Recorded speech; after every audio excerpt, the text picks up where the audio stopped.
This podcast is brought to you by the Goosebumps Crew Podcast.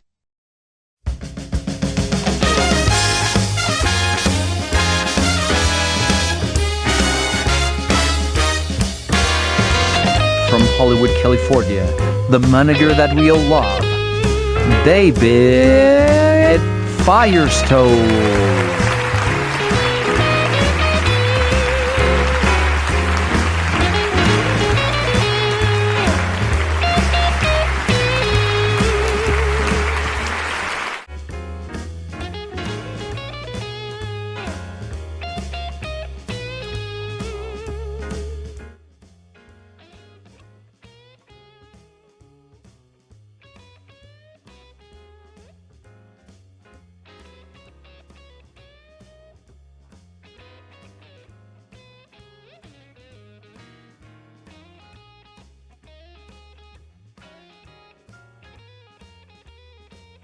Use me for my reputation and good looks. Oh my God, no! Of course you do. I use you for money. There was never love between us, but we both get what we want, right? Use me, I use you. People use one another. Life goes on. What I'm saying, Miss Kirkpatrick, is that if I can shave a pussy, I can shave a pup. So do I have a job? I'll take that as a resounding yes. Pawn me.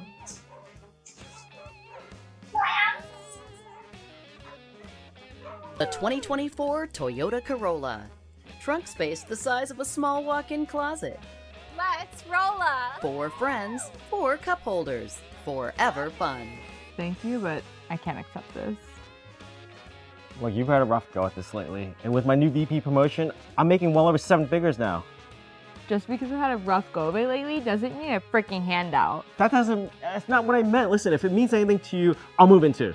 Oh, just what I want, to force my boyfriend to move in with me. Vanessa, I love you. God, just let me take care of you. This was all supposed to be a good thing. Well, your good thing makes me feel about this big. Hi, I'm Michelle Carney, your host of Mindatorium's Hero Spotlight. We're here in Malibu at our Oscar screening event where we'll be showcasing the inspirational journeys of modern-day heroes. They'll be sharing their incredible stories as well as practical strategies that can help you transform your life.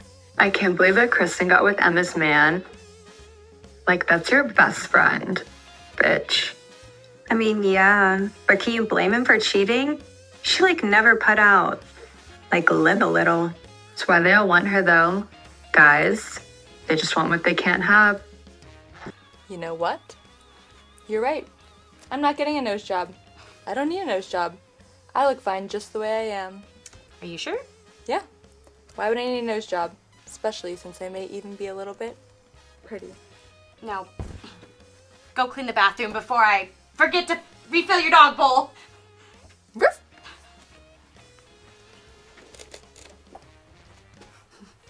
Oh, my nose!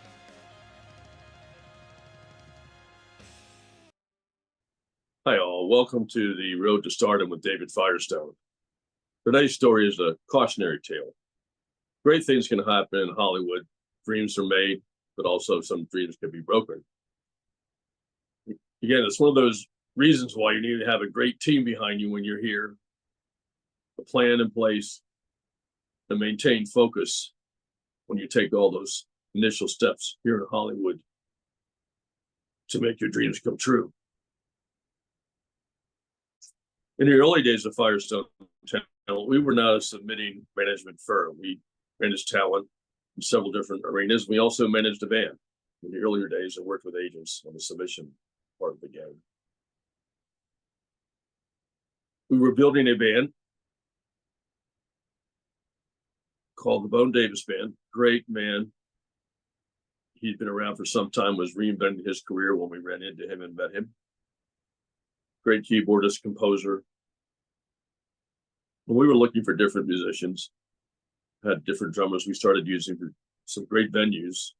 And we'll talk more about that in a future podcast, my experience in the music business.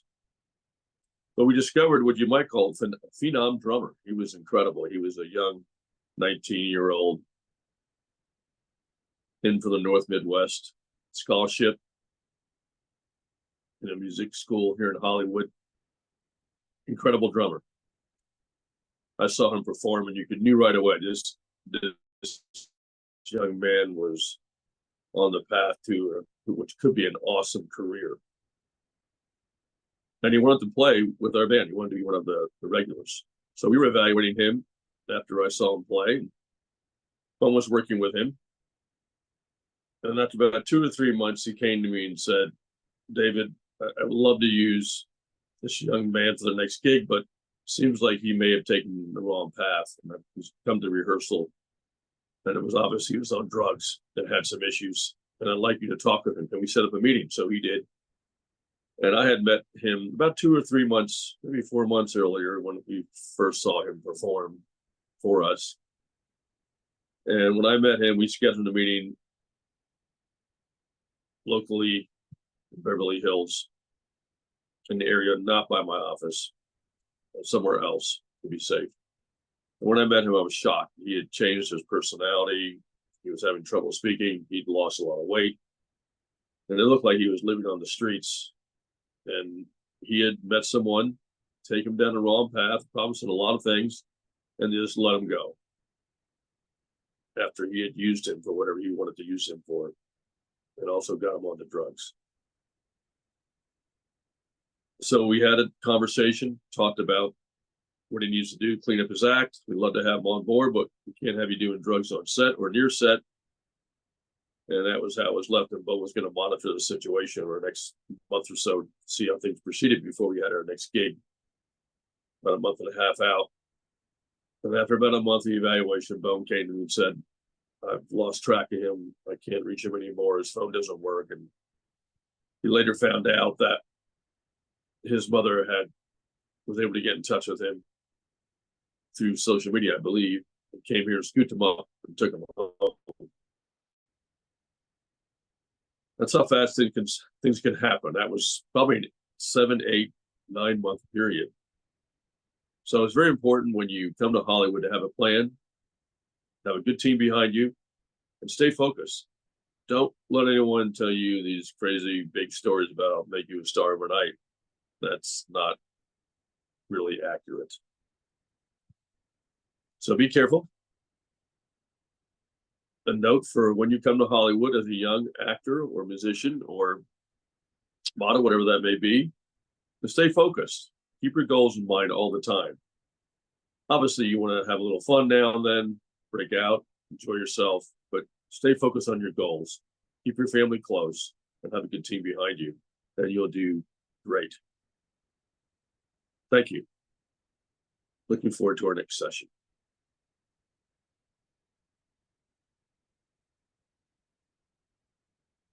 Well, welcome, Michelle, to the Road to Stardom with David Firestone. It's good to have you on board.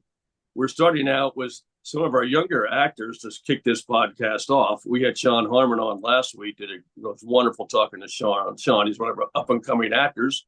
Now we have Michelle Carney, a tremendous individual who, I don't know how she does it all, but she does. And we are honored to have her on board at Firestone Talent.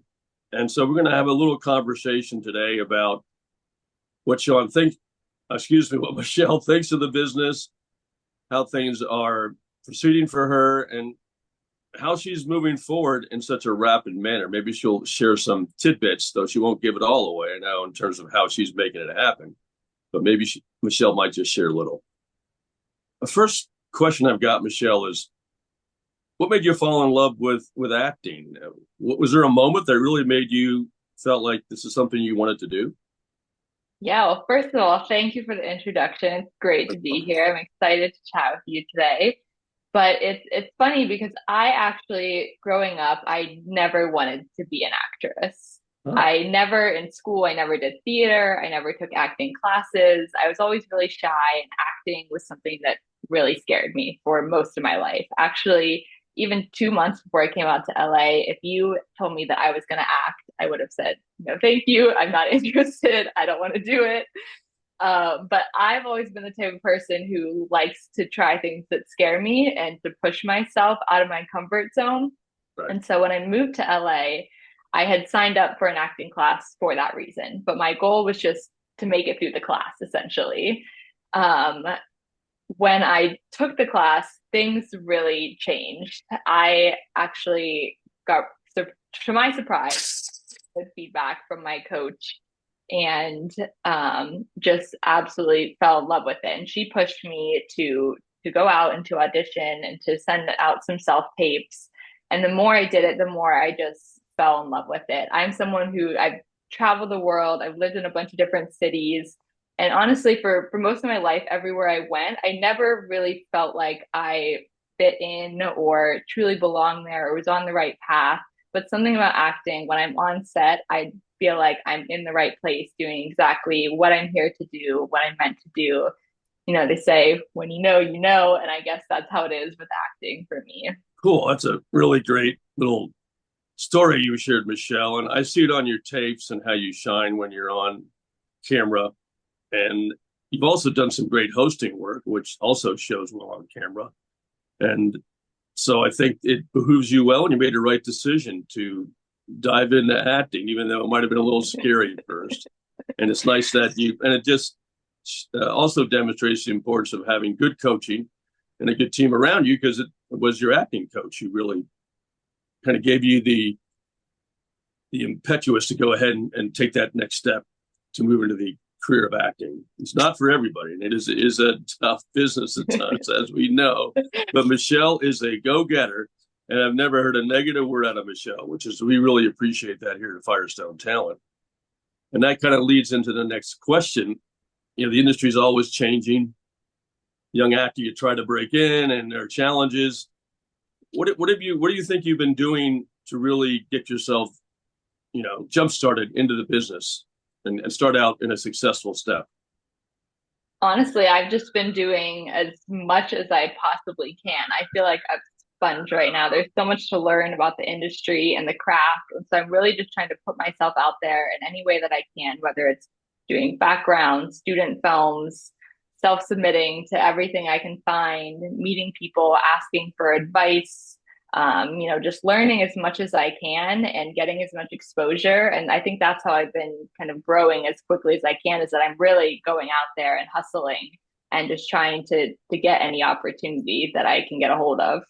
That's awesome. And that's the right approach. And we really appreciate it, because it makes our job not easier, but it makes us more effective as a management team and producing firm, because it allows us to focus on what we can do for you and find work for you, and at the same time work with casting. And since you're out promoting yourself the way you do, which is spectacular, I don't know how you do that exactly, but kudos to you.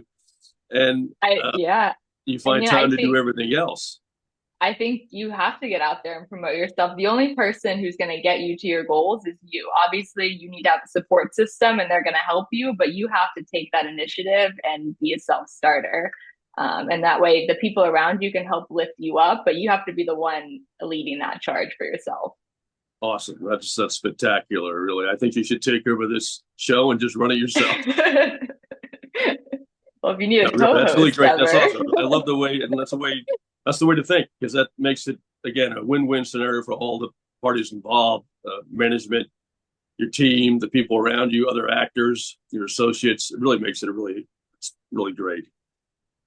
Greetings, boys and girls. My name is Isaiah Vargas. For over 3 decades, R.L. Stine's Goosebumps has reigned as one of the best-selling book series in history, spawning a monster franchise that's lasted since 1992 and spawning a massive fan base. Folks who love to talk about this influential series, and that's where we come in. Join the Goosebumps crew, Nick Shaw, Bjorn Panelik, and myself every week as we dive into the world of Goosebumps and talk about everything from the books, TV shows, movies, video games, merchandise, and so much more. Many like-minded Goosebumps fans and a growing list of special guests join us, so if you want Goosebumps, get with the program. Tune in to the Goosebumps crew every week on YouTube and audio platforms. Become a Goosebumps crew member today.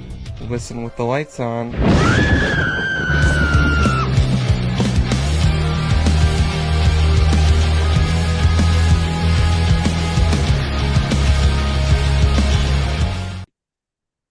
Now, obviously, during this time period, you may have experienced some challenges financially of how to keep things going and actors always have that challenge, finding the right work, finding the right jobs to keep themselves going at the same time, do their auditions and show up on set. And any thoughts you want to like to share about that for our people that are listening and watching out there? Yeah, I mean, it's not easy. It's definitely not easy, and it's way harder than anyone thinks to make as an actor actually starting out, especially starting out. If you know me well, you know that I essentially never stop working. But you kind of have to be that way. I do think I'm really lucky in that I got into acting later. And so for most of my life, I was focused on my education. Thank you to my parents for pushing me there. But I did my undergrad at Notre Dame. I have my master's from Columbia. So I'm really lucky in that I have opportunities to do work that is going to, I have some flexibility, it's remote, and it covers my expenses. And still allows me to have time or to make time to act. So I do feel really lucky in that way. But I think, whatever you're doing to make money, you got to be out there hustling and working a lot of hours. That's just the nature of wanting to make it in this business. And you nailed it again, Michelle. That's so true. and fortunately, some actors get on the wrong path. But it's if you keep yourself busy and stay busy, then everything kind of falls into place. You don't have time to do silly things that won't help you move towards your goal as an actor. So I think that's really great to stay focused, as you mentioned, and keep yourself busy, because that way you're not going to have time to do other things that won't help move your career forward. Everyone kind of says sometimes it's who you know or not who. And I mean, how do you go about building connections? I already know the answer to that because I see you out there constantly. But you maybe you could comment on that. Yeah, so I'll start out saying I love networking because I just love people. I love meeting people, getting to know people. I think some of my tips there, number one, I think the thing that's gotten me the farthest in networking is that I just go out and I be my authentic self and I'm nice and kind to everyone. And I think that's gotten me so far. People want to be around people who they like. They want to work with people who they like, who are nice and not just trying to get something out of them. So I think when you approach someone just really genuinely wanting to get to know them, supporting their work, they're going to want to help you in return, even potentially without you asking. So I think that's number one. Number two, they say it's not who you know, but who knows you. So you have to put yourself out there so that people are seeing you, they're seeing what you're doing. So I go to a lot of events, screenings, workshops. But I think what actually was really helpful for me is that when I came to LA, I didn't know anyone. And so I would go to events by myself. And you're much more approachable when you're alone. And also when you're alone, you're kind of forced to go and talk to people. Otherwise, you're just there by yourself, and that's awkward. So I think going to all these places by myself, I've met so many people that way. Another pro tip, you mentioned that I hosting red carpets. If you can do that, I think that's the easiest and the fastest way to meet people, because you have all these actors, producers, directors, they're all coming to you. They want to talk to you because you're doing their interview. And if you're smart about it, then you connect with them on social media, you stay connected. But that's another tip too. But I think it's really just about getting yourself out there and getting out in public, meeting people. But again, just being kind and being genuine and building real connections. Yeah, there you go. That's perfect. That's the right answer. And you made an interesting point. Some people, always bring a guest or have a wingman woman person that it makes them perhaps feel more secure or a little easier to deal with people. But by going by yourself, it does, as long as you're safe and smart about it, it allows you to meet a lot of people that you might not meet otherwise and have good conversations with them. So that's an interesting point, a good point to bring up. Yeah, and there's nothing wrong with going to an event with friends or having a wing person with you. But I think, if that's the case and your goal is to meet people, maybe make that clear to the people who you're going with so they can even help you and they can start introducing you to people who they see and they know. Right. Good point. And it's just kind of a follow-up question. Was there a moment where you perhaps met someone who connected and opened a door for you, whether it's audition, a role or advice or a team member? I know I'm one of those people for you, understand? I'm kidding. Yeah, I mean, I was putting when David I came out aside. here, I was lucky enough to meet the amazing David Firestone. Right. Yeah, thank but you no, for that. truly, David, you have done a lot to help me and Oh, to thank guide you. me and get me started. So I'm really thankful for you. But I mean, there's been a lot of people who have helped me along the way, to be Right. honest. I feel really lucky in that, you know, people have been offering me advice, you know, making connections for me, recommending me for roles. So super grateful to everyone who has. So it's hard to pick just one scenario, because I do feel like I have a good community out here that has been supporting me on my way. Right. You had a lot of good people in your life, and it will continue. Obviously, in today's world, social media is very important. And how important do you believe it is in building your career and moving yourself forward in this business? I think it's crucial for this business.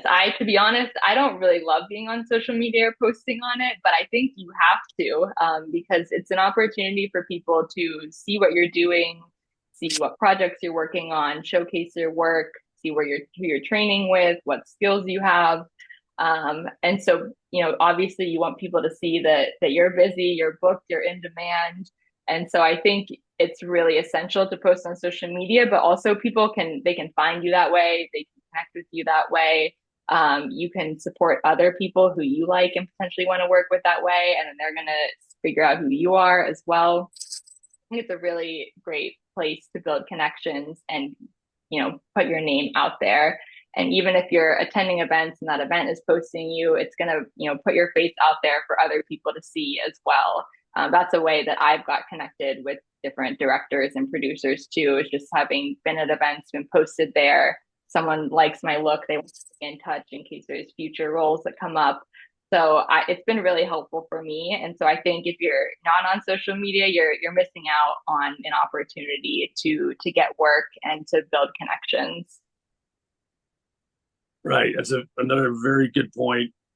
I concur with that. I feel the same way. I'm not a big fan of it, but I need to do it as part of the growth of Firestone Talent, Firestone Films, to keep ourselves out there and promote our own talent along with what we're doing. So it isn't a key part. You don't have to become an influencer or like a major, 1 million follower on Instagram, but you do need to get out there and let people know who you are and what's going on, as long as you keep the posts professional and nice, and people really enjoy seeing what's happening in Hollywood, right? Oh, Here yeah, we are absolutely. in Hollywood. Yeah, but I mean, that's a good point. You do have to be careful about what you post and be smart, because if you're just posting yourself out partying or doing whatever, people don't want to see that. That's going to hurt you. So, you got to keep it professional. That's right. Very good. Very good point. How do you feel about representation and the types of, felt important to you? Again, we've obviously talked about Firestone Talent, David Firestone. What are your general thoughts about representation and putting a good team together, and how's that helped you with submissions and opportunities for you as an actor?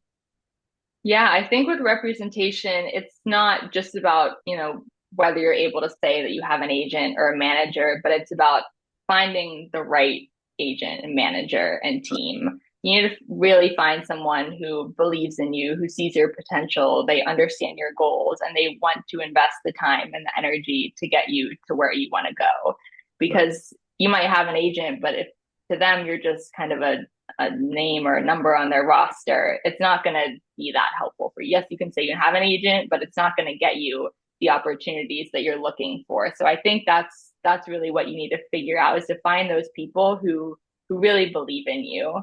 That being said, like we discussed before, you do really need to hustle for yourself too. So your agent or your manager, they're not going to do all the work for you. They're going to get you opportunities that you might not be able to get on your own, but you do really need to be out there self-submitting as well. I self-submit I'm a little crazy, self-submit every single day. But it's kind of, it goes hand in hand. The more you do for yourself, the more it's going to help your representation help you as well.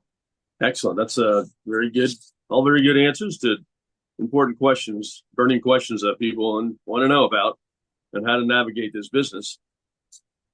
What are your feelings about becoming SAG and moving forward in that direction? I know you and I have obviously discussed that, trying to get there and the challenges of becoming SAG and whether you need it right now or not. What are your thoughts on that, Michelle? Yeah, I think, when I first learned about SAG, it was this thing where I was like, I have to be in it if I want to be considered a serious actor. But I think the more I've learned about it and what it means to be in SAG, the less of a rush I'm in to get there. And the more I'm just focused on taking advantage of non-union opportunities and gaining as much experience as I can, so that when I am able to join SAG, I'm more prepared to be there and to be competitive. And so, of course, I'm on the journey to get there, working on getting my vouchers, but I'm also just more focused on, my craft and improving myself. That's right, Michelle. I mean, working on your craft and doing all those things are critical as you move forward. And a lot of people, and it is true, if you want to have a strong agent here or a SAG franchise type agent here in Hollywood, LA, or they most really do want to have a SAG actor. But to start out, you don't need that. You're learning the business, you're getting to meet people, and through self-promotion, you also get gigs. And they may be non-union gigs, but, SAG shows can take non-union actors. So I think that you're on the right path with that approach. And a lot of actors sometimes get very caught up on should I be SAG, should I not be SAG, and what should I do? And rather than just following the process with the idea that, one day you will get there as long as you keep at it and be diligent with your work and your craft. Well, Michelle, you do know that I have to bring this up. You were at the Emmys. So we're going to wrap this session up with your thoughts of what it was like being at the Emmys. Now, you would love to have been on the stage, but that will happen one day for you. One day. But what were your thoughts about being there, participating, and having a great time at the Emmys this year? Yeah, I mean, it was such a cool experience and really an honor to be around so many talented and inspiring actors and actresses, so it's just great to kind of see these people, how they actually go about in their lives, meet some of them, and to see them win and to succeed. So it was really cool to be there. Like you said, hopefully one day I will be on the stage. And I think it also kind of helped me to see what it's actually like to be at a show like that, because then I can kind of visualize myself there, but winning that award one day. And I think that visualization and that manifestation is going to help me one day get there. So it was a really, really cool experience. Hopefully the first of many award shows I'll get to attend, but what an honor to go and to see it in person. That's awesome. That's really awesome. Michelle, as we wrap things up here, is there anything else you'd like to say about the business, your experience with it, that might help our listeners and viewership out there who really want to get into the business and take that next step and find a path for themselves? Yeah, I think one thing that has kind of been top of mind recently, I'm someone who I'm go, go, go. I'm always thinking about the end goal. But something I've been thinking about recently is I'm in this business because I love to act and I want to be spending as many days as I possibly can doing that. And so one thing that I'm trying to do is, it's a really hard business. It's a long-term thing. And I think I'm trying to be just more present in the moment, enjoying the journey of it than waiting for the next big thing. And I think that's probably helpful to some other actors or actresses too, is we're doing this because we love it. So let's enjoy where we're at now versus just trying to claw to the top and hoping we make it, because we're already doing what we love. Right. Enjoy the process. It's only here once, and you're making the right steps. So enjoy the path. That's a really important observation, Michelle. Thank you very much. Michelle, thank you for being on board today with Road to Stardom with David Firestone. So we'll sign off now and have a great day. Thank you for having me, David. It's great to be here. Of course.